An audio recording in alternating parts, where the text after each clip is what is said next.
میں رات کو دیر سے گھر آتا تھا تو میری ماں جو تھی وہ ہمیشہ اٹھ کے چولہا جلا کے، اس زمانے میں گیس ویس تو ہوتی نہیں، وہ روٹی پکاتی تھی، تو میں ماں سے ہمیشہ کہتا تھا کہ آپ روٹی رکھ کے سو جایا کریں۔ اس نے کہا نہیں تو دیر سے آتا ہے تو میں تجھے پکا کے تازہ پھلکا دوں، کیونکہ ماؤں کی عادت ہوتی۔ تو میں ان سے بہت تنگ تھا اور میں نے کہا تھا دیکھیے میں کھانا نہیں کھاؤں گا، اگر آپ اٹھ گئے 12 بجے آ گئی تو کہنے لگی کوئی بات نہیں۔ ایک دن یہی پھلکا پکاتے ہوئے انہوں نے مجھ سے پوچھا کہ تو کہاں جاتا ہے؟ میں نے کہا اماں میں ادیب بن رہا ہوں۔ کہنے لگے وہ کیا ہوتا ہے؟ میں کیا لکھنے والا لکھاری۔ کہنے لگی پھر تو کیا کرے گا؟ میں کہا میں کتابیں لکھا کروں گا۔ تو کہنے لگے جو اینی آگے پہ یہ کتابیں انہوں نے کی بنے گا؟ میں کہا نہیں وہ تو جھوٹ ہے، کچھ نہیں، میں اور طرح کا رائٹر بنوں گا اور میں سچ اور حق کے لیے لڑوں گا اور میں ایک سچی بات کرنے والا ہوں۔ اس زمانے میں یہی ہوا، اب بھی ہے۔ تو میری ماں کچھ ڈر گئی بیچاری، ان پڑھ عورت تھی گاؤں کی۔ میں نے کہا میں سچ بولا کروں گا اور جس سے ملوں گا سچ کا پرچار کروں گا، اور میں یہ جو رائٹر ہیں یہ بہت چھوٹے درجے کے۔ تو مجھے یاد ہے اس کے چمٹے میں پھولی ہوئی روٹی تھی، اس نے میری طرف دیکھا چہرہ کر کے تو کہنے لگی کہ اگر تو نے یہی بننا ہے جو تو کہتا ہے اور تو نے سچ ہی بولنا ہے تو اپنے بارے میں سچ بولنا، لوگوں کے بارے میں بولنا نہ شروع کر دینا۔ بالکل ان پڑھ عورت کی بات۔ سچ وہ ہوتا ہے جو اپنے بارے میں بولا جائے، جو لوگوں کے بارے میں بولتے ہیں وہ سچ نہیں ہے۔ دیکھیے بات یہ ہے کہ آپ نے محسوس کیا ہوگا کہ اگر کوئی بہت بڑا درخت ہو اور اس کے نیچے چھوٹی چھوٹی پنیری لگ جائے اسی درخت کی، تو اگر تا وقت ہے کہ اس کو نکال کر کسی اور جگہ نہ لگائیں وہ بڑے درخت نہیں بنتے ہیں۔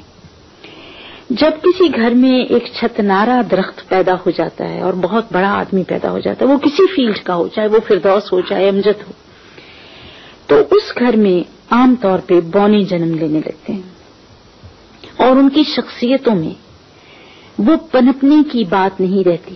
ہمارے گھر میں آپ کی شخصیت کے ہوتے ہوئے میرا نہیں خیال کہ کوئی اور شخصیت اتنی قداور ہو سکتی ہے۔ تو سوال میرا یہ کہنے کا اور پوچھنے کا یہ ہے اشفاق صاحب کہ آپ نے اپنے آپ کو بڑھانے چھتنارا کرنے میں کچھ تو خدا کی مہربانی، کچھ آپ کی اپنی کوشش ہے۔ کیا کبھی رات کے پچھلے پہر یا شہر سے گئے ہوئے چین میں کسی ہوٹل میں بیٹھے ہوئے یا تاشکند میں بیٹھے ہوئے یا امریکہ میں بیٹھے ہوئے جب آپ بالکل تنہا ہوں، کیا آپ نے جس طرح کہ میں احساس جرم سے بہت بار ٹکراؤ میرا ہوا ہے کہ میں اپنی اولاد کے لیے ایک کمپٹیشن کا، جو کمپٹیشن انہیں گھر سے باہر ملنی تھی وہ گھر ہی پہ مل گئی، وہ سزا انہیں گھر ہی پہ مل گئی۔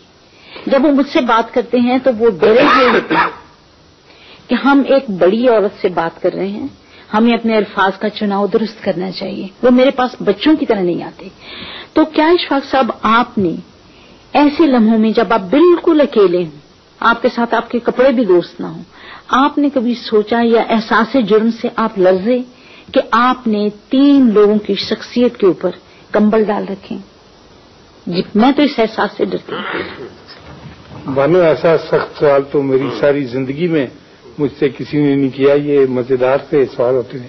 میں اس معاملے میں بہت ندامت کے ساتھ اس کا اقرار کرتا ہوں کہ میں نے نہیں سوچا، بلکہ شاید مجھ میں انا اتنی ہے یا اپنی ایگو کو پھلانے کی یا اسے پیار کرنے کی اتنا چسکا ہے کہ اولاد وغیرہ اس کے سامنے قربان ہو جاتی۔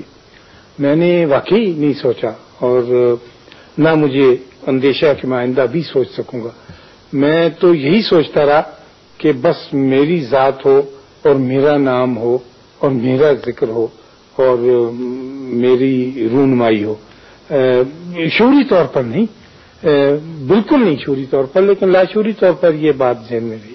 اب تم نے اس طرف توجہ دلائی ہے تو میں اس طرح سے تو نہیں، کیونکہ تمہارا دل زیادہ رقیق ہے تو میں اس طرح سے تو شاید نہیں سوچ سکوں گا، لیکن ایک طرح سے کٹہرے میں ہوتے ہوئے یہ اعتراف عدالت کے سامنے ضرور کروں گا کہ میں اس کا یقیناً مجرم ہوں، اور میری طرح کے اور بہت سے لوگ بھی مجرم ہوں گے جو بڑے بڑے باپ بنے اور ان کے بچے جو ہیں وہ بیچارے آپ کے ہمارے سب کے سامنے۔ یہ خیال ذہن میں نہیں آتا ہے۔ اس کو لے کر چلنے کے لیے بہت بڑا دل، بہت بڑی